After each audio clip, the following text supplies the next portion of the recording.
দর্শক, আমি একটি কবিতা আবৃত্তি করব। কবিতার নাম হাসি, লিখেছেন রুকনুজ্জামান খান। হাসতে নাকি জানে না কেউ, কে বলেছে ভাই? এই শোনো না কত হাসির খবর বলে যায়।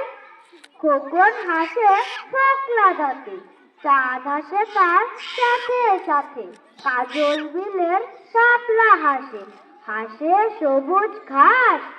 খোলসে মাছের হাসি দেখে হাসেন পাতিহাঁস। টিয়ে হাসে রাঙা ঠোঁটে, ডিঙের মুখেও হাসি ফোটে। দোয়েল কোয়েল ময়না শ্যামা, হাসতে সবাই চায়।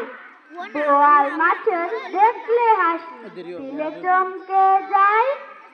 এত হাসি দেখেও যারা গোমরা মুখে যায়, তাদের দেখে বেচার মুখেও কেবল হাসি পায়। তাকে ধন্যবাদ।